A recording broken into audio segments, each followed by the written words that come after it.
They were looking at children. Yeah, give it up to the Johnson. Yeah. Don't drop some knowledge on you. Yeah, you want the stage, bro. Come on. You want the stage, big dog. Amazing morning, amazing morning, amazing morning. It feels so good to be back, y'all.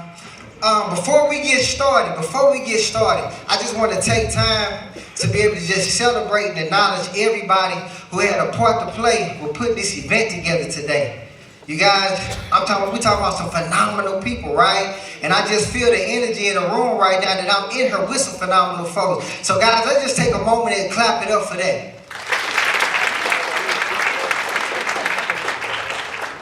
Absolutely. And then real quick, a couple keys to success.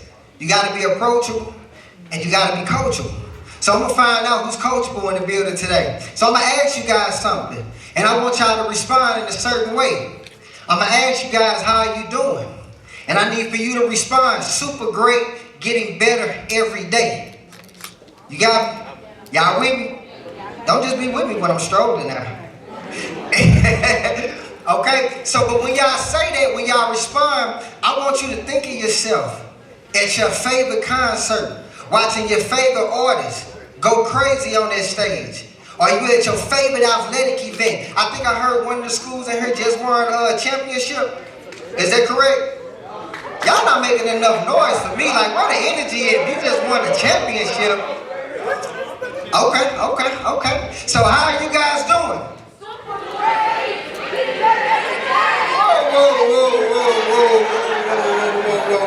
Whoa. Hey, did we just say we got some singers that's getting ready to graduate? Okay, let's act like it. Super great, getting better every day. And then you got to do like this. Woo. Exactly. All right.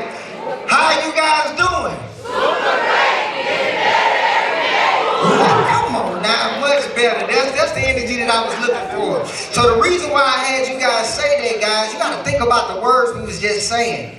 We doing super great. That means we already calling forth our day even before the day gets started. And we getting better every day. That means we being prophetic about our future days to come. Because here's the reality. You got to speak what you seek until you see what you speak. So regardless of how your day was the day before, regardless of what happened the day before, we got to stay clean on how we want our day to be and how we want our future days to come. That makes sense? Absolutely. So a little bit about me, guys. I'm from the west side of St. Louis, Missouri. Come from very humble beginnings. I never really known anybody from my immediate family or my neighborhood to just become a huge success. So I always had dreams of being this successful person. To be that person that was going to change the trajectory of my family, especially the men in my family. So I wasn't your ordinary little kid. Like, I knew exactly what I wanted to be. I'm talking about 10, 11 years old. I got infatuated with seeing those stars on the TV screen. And I said, you know what? That's my way out. To be able to help my family. To change the conditions of my family. So I was like a little Michael Jackson, right? I was the one that would bring all the family into the living room and tell them, hey, y'all, look at me. Look at me. I got something special inside of me. I'm somebody. Look at me. And I would keep practicing. And I would keep practicing, writing lyrics, writing music every single day. Now, right around the time that I was 14, 15 years old, I entered my first rap group, guys. And it seemed like we took off overnight. I mean, we were known everywhere. Records over the radio. I'm coming to high school. My teacher's like, hey, we heard your song over the radio, Nick. I'm like, oh, that's cool. Signing autographs. And it seemed like I was living the highlight of my life, guys. But at the same time, where I really seemed like everything that I was dreaming of was coming to fruition, I was living a nightmare. Because my mother had just came down with breast cancer. And it was the first time in my life where I had to make a decision and really think if my mother was going to live or not. So I would come to school every single day, hurt. I got the best thing going on, but nobody knew I was living a nightmare because I would just smile and pour all of my feelings into the music. And we won that battle, guys. Like I was watching the chemotherapy. They said it was supposed to kill the cancer, but in my eyes, it looked like it was breaking down her body because it breaks down every organ within your body. But it got rid of the cancer. A few years later, the cancer came back. I was a senior in high school. But this time, I knew it was something serious because I said, why are we having to move from houses? Like we done moved into the best neighborhood I've ever seen in my life. But now we got to start making decisions to be able to go back. So I knew it was something serious that was going on this time. And I wasn't really focused on school at the time. So I said, you know what, Nick, I got to make a decision. I got to let my mother got to see me graduate. I started going to night school. I started picking up on my studies. I graduated out of high school. I enrolled into a community college. The cancer got bad. This time the doctor said, hey, it uncovered our heart. It uncovered our lungs. It's nothing that we can do. So I'm taking her back and forth to the cancer center. It got to a point to where she was stuck there at the cancer center and she couldn't leave. And every time I hit the door, y'all, I just got tears running down my face. Because I couldn't stand seeing my mother in that predicament. And so now it went from us talking back and forth to now writing letters. Because it took a whole lot for her to speak. And one day she wrote on that letter, she said, Nick, I need for you to finish school. I said, nah, Ma, I'm not really worried about school. I need for you to get better. I need for you to stick around. She started getting all frustrated. She couldn't really talk, so you could see it in her face that if she could, she probably would have leaned over and slapped me. But she wrote a letter again. She said, Nick, you will understand why I'm saying this when you finish. So y'all, I told her what any other loving child would have told their parent. I got you, Mom. I'm gonna finish. I got it. Shortly after she passed away, I dropped out of college.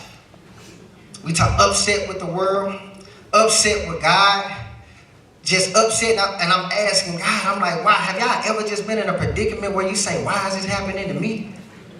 Why am I going through this right now? Y'all been there? Yeah. Yeah, like, why is this happening to me? Like, why my life got to be this way? Why I got to lose my confidence? The person that loved me 1,000%, that was in my corner 100%, that had my back unconditionally. Why I have to lose her now at such a young age? Watching holidays go by, people with their mothers. Birthdays go by, people got their mothers. So I spent a couple questionable years in my life, guys. And I finally came to a decision and I said, you know what, I got to give my mother her words back. Like, I can't honor her this way. If I'm going to honor my mother, I got to give her her words back. I got to get back to school. So I found out about Harris-Stowe State University. And guys, regardless of what my situation was looking like, I already had stated claim on what I wanted. Even if I was, was supposed to be there or not, I said, I want to go to a 4-year university. I don't even know if I'm qualified. But that's what I want. So I spoke it. I wrote a letter to Harris-Stowe State University. They denied me. I said, okay. Something inside said, Nick, this is not where your story ends. Write another one. So I wrote another letter, y'all. They accepted me. Not only did they accept me, they allowed me to come stay on campus. I said, oh, this is where it started here. This is where it all began here. Because now I got my shot. I said, all I needed was a shot. I just needed to get my foot in the door. I'd take care of everything else. And guys, I'm talking about when I showed up on this campus at Harris-Stowe State University, I met some mentors, guys, that challenged me in ways I've never been challenged before. They got a lot to do with the man that's standing before you right now speaking to you. I mean, it challenged me, guys. And I was able to go graduate and get that bachelor's degree in accounting and become a first-generation college student.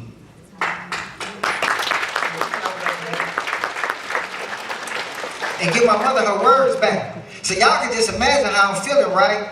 I'm like, I done did what she asked me to do. I went to college, I got it done, I got the degree done. And then my mentor, Mr. Johnson, he in the room to this day. He was a counselor at the school at the time. He said, hey, Mr. Johnson, if you really want some respect on your name, you need to go get your MBA. I said, hold on, Mr. Johnson, my MBA? Like, I done gave my mother her words back. I got the bachelor's degree. I did what she asked for me to do. He said, Mr. Johnson, if you really want some respect on your name, you need to go get your MBA. Go get your master's degree. So I enrolled into the master's program. I took up the challenge. It was the first time in my scholastic career, guys, I got a 4.0 GPA.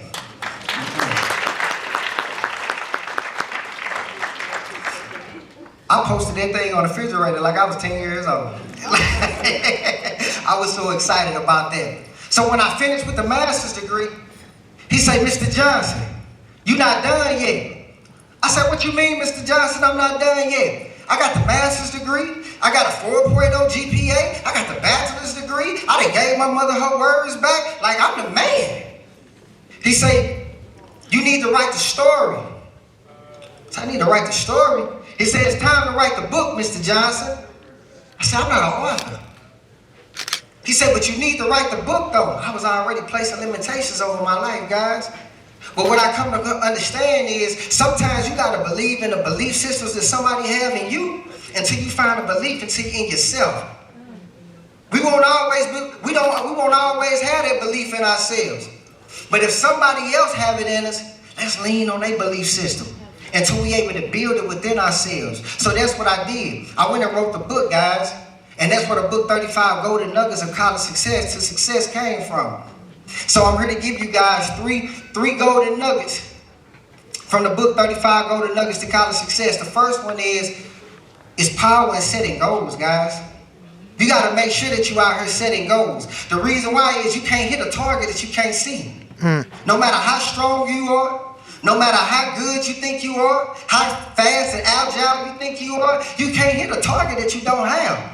So you have to set goals. And what goal setting is going to do is it's going to provide a couple things for you. Clarity, focus, and momentum. But that clarity piece, guys, that's what's going to give you vision. It's going to make that thing crystal clear in front of you. See, y'all got to understand, when I made a decision to go back to college, after I dropped out, it wasn't just so I could be better. Now, I had a mission in sight. I needed to graduate. I got to make my mama proud. She asked for something from me. My mission was crystal clear at the end of the day. I mean, imagine yourself, who in here played football? Okay, we got a couple of football. Did y'all ride the bench or did you actually play? Okay. All right, tell me something now. All right. So I also played football too. I played for Matthew Dickey. I don't know if y'all know, but we was winning everything back in the day. Yeah. But imagine, y'all remember those football practices where you out on the field, working your hardest, getting ready for the big game. And then you finally get to the game. Imagine yourself getting to game day, right? And you get to the field and there's no markers on the field. But you say, you know what, we done worked so hard, y'all, let's play. We getting ready to whoop this team. So you had the quarterback, he snapped the ball. He go running with the ball. Who heard you say play football? Okay, what's your name? Tavion. Yeah. I like Tavion, he bold. That's what I'm talking about right here. All right, Tavion, so you the wide receiver. I'm the quarterback. So I done dropped back. I done threw Tavion the ball. Tavion say, hey, this is my moment right here. I'm going for all the marbles. Tavion catch that ball. Now Tavion running. He running. He run left. He run right. He run behind him. He run forward. And Tavion just get quiet. There you go. Tavion get quiet. He slams the ball down. He's frustrated. And Tavion look over at the coach. And he say, Coach, how we going to win? We never identified the goal line.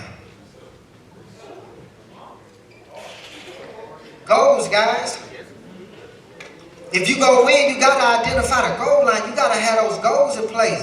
You know how frustrating that is to be running with no direction? Well, that's a life without goals.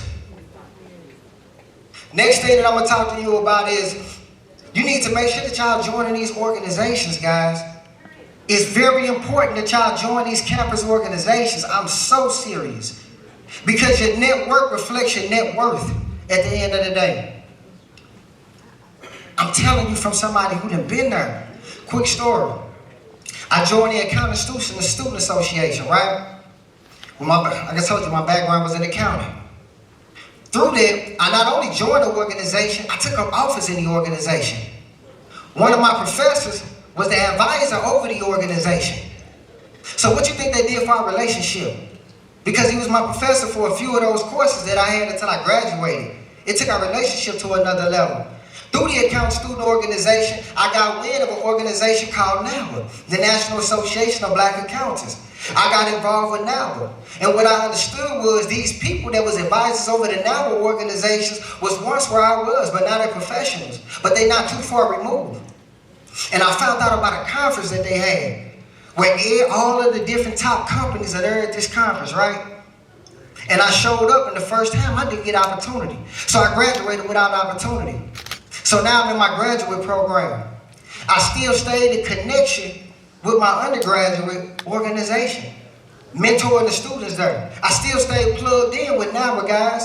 And then I went and got that 4.0 GPA. So the next time I showed up at the conference, prayed before the day it was time to interview, I left out of there with 5 opportunities across the country. Options. And all of this started is because I decided to join an organization, to step out and do something different, to take a risk, to take a chance back in my undergraduate career. And even though I didn't see success the first time, I never stopped plugging in. I never stopped servicing. I kept pouring into the students. Even a lot of them, when I forgot opportunities, I didn't get one. But it wasn't my time. But I kept grinding, guys, and guess what? I got my opportunity, and it was a big one. So when I got back to my graduate program, the word had got back. I wasn't even done with school yet. I was already made an offer and accepted an offer in Chicago, Illinois. And they said, Nick, how do you do it? You know, at the time, I was like, I do my thing. At the end of the, but no, I told them I stayed in contact. And then I made sure that I was focusing, did what I had to do. So the next thing I'm gonna talk to you guys about, nugget number 3. And that's the power of focus. You gotta stay focused, guys. There's so many distractions going on in life. How you plan on making sure that your grades right and you binge watching Netflix? You scrolling on Twitter. You answering, come on, you can't. You answering every single phone call. You all on Instagram. But you got the books laid out in front of you, but you acting. And you wondering why your grades looking confused. Why your life looking confused. That's because you done allowed yourself to get distracted, guys. Thank you, sir. Focus gonna do a couple things for you guys. It's gonna filter what deserves your energy. Because not everything deserves your energy. It also gonna provide impact. And it's gonna build on your impact. Because the more you lock in on that focus, the better you gonna be. And then what it also does is, it explains that it shows the difference between being busy and being productive. Don't be the one to show up and don't leave here with nothing. So I hope y'all taking notes. Note takers are money makers at the end of the day. It shows the difference between being busy and being productive. Because just because you're doing a lot of things doesn't mean that you're actually being productive, guys. So in conclusion, I'm going to leave you with this one, one of my favorite poems. And it's a poem called Don't Quit.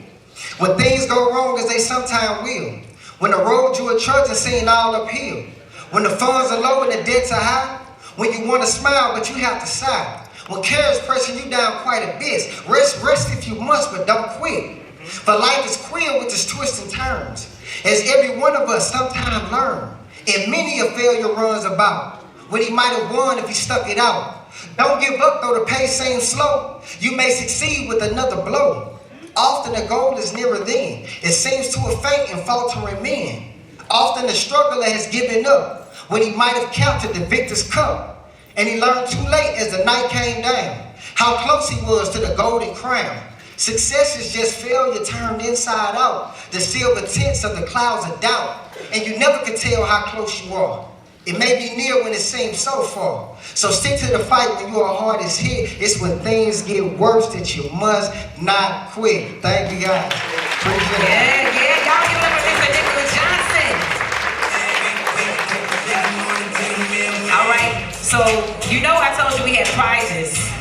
And we want to see if you all were paying attention. I got a couple of questions for you. Okay? How many times did Mr. Nicholas Johnson apply to HSSU, the Harris-Stowe State? Oh, y'all were paying attention to that. Look, I'm gonna go in the back right here. Go in the back. We'll make our way. Look, it's you. Look, come on now.